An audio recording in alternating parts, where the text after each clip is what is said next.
I finally got around to filming this review of Leviathan Wakes by James S.A. Corey, aka Daniel Abraham and Ty Frank. So this is book one of the Expanse, and what I'm going to do in this review is mostly talk about the book, might mention the show here and there. I do want to actually do kind of like a full side-by-side comparison to the show, just to see, adaptation-wise, what was different, because the show changes quite a few things while mostly staying true to the source material. But, as it is, they change, certain character looks and how they act, mannerisms, things like that. But let's talk about book one of the Expanse. So, Leviathan Wakes, what did I think about it? Right up front, I thought this was excellent. I actually really, really love this, and that was a great surprise to me because I wasn't sure how I was going to vibe with this series. I had heard from quite a few people that didn't really like it, that they thought it was kind of slow, they thought it was boring. They said they talked about gravity a lot, which I thought was a little bit overblown, simply because they do mention gravity several times throughout the book, but it's not like a long-winded explanation or detailed, boring info dumps. It's usually just talking about like, oh, we're in 1G or 2G. It's very brief.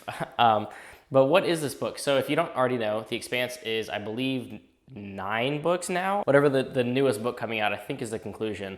But basically, this is 2 writers that go under the pen name of James S.A. Corey.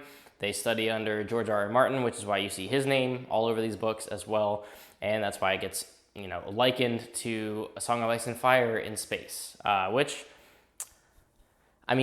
there's a bunch of characters and locations and there's politics, so sure, it's A Song of Ice and Fire. That's a joke. Real quick up front before I actually dive into the different characters and POVs, the way that this world is set up is, sort of like a backdrop world building aspect is humanity is sort of populated and colonized the cosmos, right?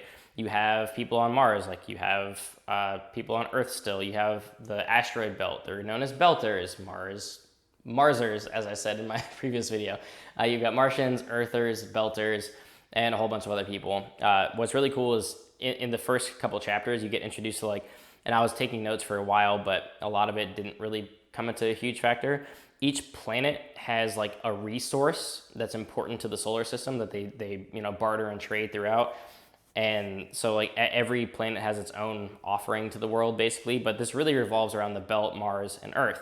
And this sort of intergalactic war that is, they're sort of teetering on the edge of war between Earth and Mars because they hate each other. And there's a lot of racism in this book where Earthers hate Martians, Martians hate Earthers. Everybody kind of hates the Belters. They're kind of like the trash of society. And so everybody kind of just hates each other based on where they're from. But that whole backdrop in war that's just teetering on the edge, just waiting for any reason to start. But what this book does is really interesting because it wasn't structured how I thought it was going to be. So the basic structure of this is you start off, of course, with the prologue. You're just dropped into a scene with this chick named Julie. You don't really know who she is. Her ship's kind of been taken captive, and she is in a locker. She's just kept prisoner. She's in a locker. She's basically being ignored for several days at a time. She basically has to pee and shit in her locker and is dehydrated and not getting a lot of food and water. And eventually, she's hearing a lot of sounds of people getting basically shoved out of airlocks. And she's not really sure who, took this ship over, what the hell is happening. And then it kind of goes quiet. So immediately you start off with this sort of air of mystery around this person and where she's at. And she finally kicks her way out of this containment, and the entire ship is abandoned. She's walking the halls. It sounds very, not sounds, it reads very, ominous and mysterious. She basically gets to the bridge of the ship and around the reactor. And this is one of the things that I liked about the show, because they can show you all of this, is just a parasite essentially that's completely taken over the reactor. And the captain of the ship's head is in it and says, "Help me." Is this whole just really sort of creepy, mysterious scene to open up this sci-fi space opera. That ship was the Scopuli. The entire premise sort of revolves around the ship. So then you're introduced to our 2 main protagonists and POVs, which this is where I was surprised that this book was only 2 POVs, because you just bounce back and forth between Miller and Holden. So Holden is on the Canterbury. He is an XO on the ship. He is a miner. They just go mine space, ice, and rocks and stuff. And they're out doing their thing. You know, you start meeting his crew, which again, that's what the show really does well, is sort of branch out, not necessarily just in the two POVs, but brings together Amos and Naomi and the whole crew, Alex, that you get to see them and they feel more like real people because you actually get to see them interact with each other a little bit more than in the books. Everybody's a little bit more angry in the show though. But you're following their ship and they get a distress call and they don't know where it's coming from. They just know that they're the only ship out there. It's kind of like a space law that you respond to distress signals. So they go to see what's going on and evac anybody that they can and sort of, you know, respond to this call. And so they're making their way there. And then you're introduced to Miller, who is a detective. He's sort of a joke on his planet. People don't really take him all that seriously. He's kind of like a washed up cop, but he gets this assignment from his boss to basically look into the disappearance of Julie Mao, which obviously they don't know that that's the Julie from the prologue. So he starts investigating her, and that's sort of like his main task in the book, is trying to figure out what the hell happened to Julie, why her family wanted her back, where she went. And then Holden is taking his crew to investigate the scopuli. Of course, when they finally get to the scopuli, and this is sort of where the real main story goes from there, is they're on they basically detached from the Canterbury on, I think they called it the Knight. It's sort of like not a transport vessel, but it's like a smaller ship to go evac whoever they can, figure out what's going on. And they're walking around the ship. It doesn't seem like there was any forced entry. They're kind of walking around like something doesn't feel right here. Like there's no holes in the ship. Nothing was stolen. There's just nobody here. Like there aren't bodies everywhere. Like what the hell's happening? And they finally get to seeing this thing on the ship, and they're just like, okay, this is weird. Like, let's get out of here. And then all of a sudden, the Canterbury is like, hey, Holden, we got a problem. And all these ships just appear out of nowhere, like literally stealth ships out in space, and just nuke the Canterbury, and it's just completely obliterated. And this is all in like the first like episode or two of the show. Like this is like where the story kind of kicks off, and that's from there is like where you follow Holden and his crew getting out of that situation and figuring out what the hell is going on in the universe. And they meet all sorts of different factions and people throughout. And meanwhile, of course, Miller is investigating what happened to Julie. She was aboard the Scopuli. So what actually ends up happening, the Canterbury's nuked, but right before that happens, Holden and his crew find the distress signal on the Scopuli, but it was basically phony. It has Martian signatures on it. It was just like a dummy signal. It basically led them there as a trap, and then the Canterbury gets blown up. So in Holden's mind, Mars blew up the Canterbury, and he broadcast that to the entire solar system. It's just like, hey, if we go missing, here's what we found. We found this dummy signal. The ship is empty. We don't know what's going on. Mars, it's a Mars like labeled product, and that basically starts an intergalactic war between Earth and Mars.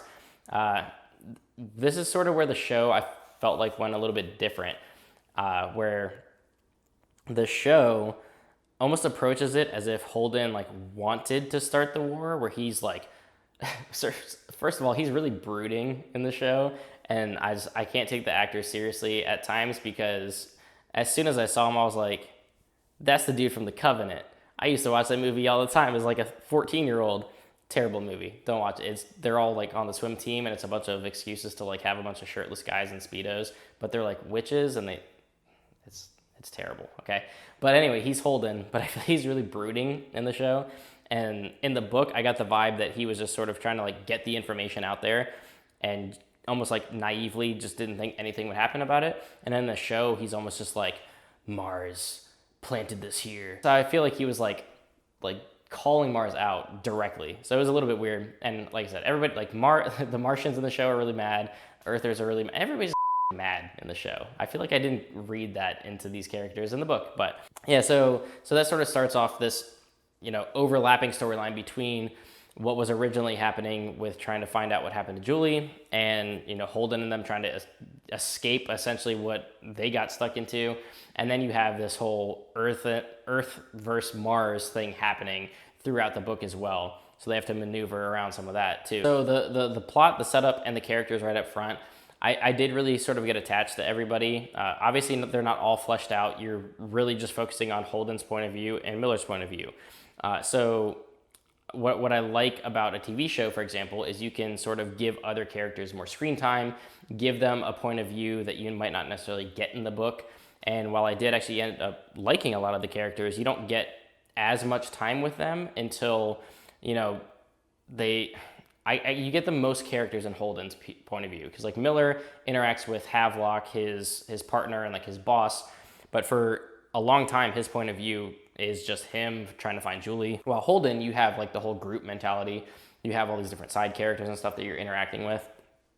So I actually did sort of like a lot of them, and that also lends itself well to the pacing, because you're really just following these two storylines. And yeah, there's other stuff happening, and you can see it's going to build up to something much, much bigger.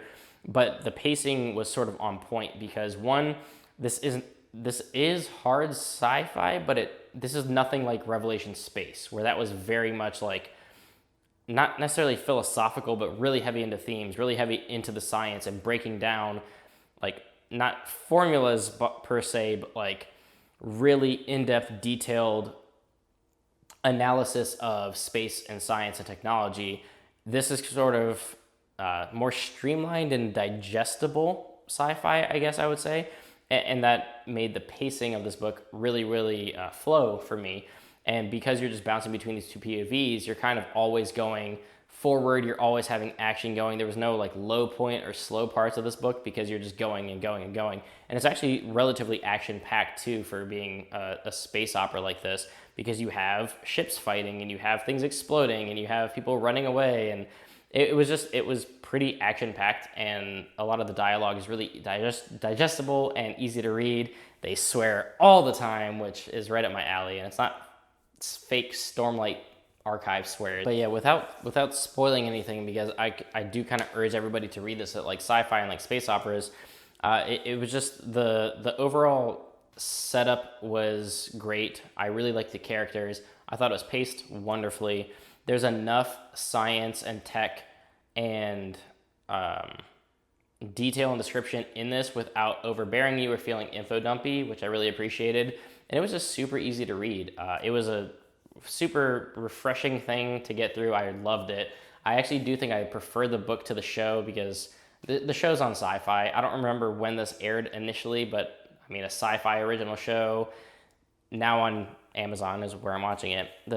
Some of the CGI is a little suspect, and it looks kind of goofy. It's a little bit lower budget, but I feel like that's going to change in the consecutive seasons. I don't think I have many negatives. I really enjoyed almost every aspect of this book.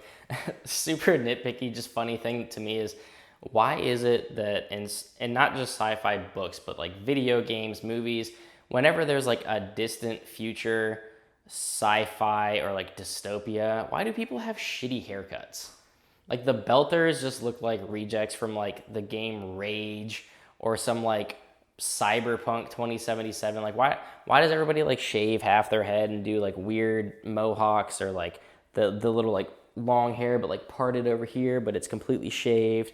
People they look like, I don't know, people dress like they're junkies and they have weird fucking haircuts. I don't understand why that's like a thing that's in sci-fi or dystopian novels and movies. It's just like, it's weird to me. It's just a little nitpicky thing. So that definitely exists here. But yeah, overall, I really enjoyed this. I want to continue the series. I do have, the first 3 here in hardcover. I'm not continuing this month, but probably next month I will jump into Caliban's War. Is that book 2? Yeah. So really looking forward to continuing this. I liked it a lot. So that's going to wrap up Leviathan Wakes. Spoiler-free thoughts. I know I talked a little bit about the show in this. I think I am going to continue reading the books and watching the show, though, and do kind of comparison videos, because I feel like there's a lot of good adaptation stuff to talk about, and where you can sort of change things and not really change the heart of the story, or things that I, prefer in the show to the book. Because I definitely like some things about the show better, and a lot of things I don't like better. I like it better in the book. But that'll wrap it up for this review. So like and subscribe. As always, do hit up Patreon if you want to support the channel financially. That's always optional, but always appreciated. Definitely jump in Discord though, or leave me a comment down below. Let me know your thoughts on Leviathan Wakes. Do you like The Expanse? Do you hate it? Do you think it's garbage compared to other sci-fi? Like I said, I read Revelation Space and then this. I preferred this. They're very different. I think they're catering to different audiences, but Leviathan Wakes kind of hit all those buttons for me, so I really enjoyed it. But last time, guys, reading.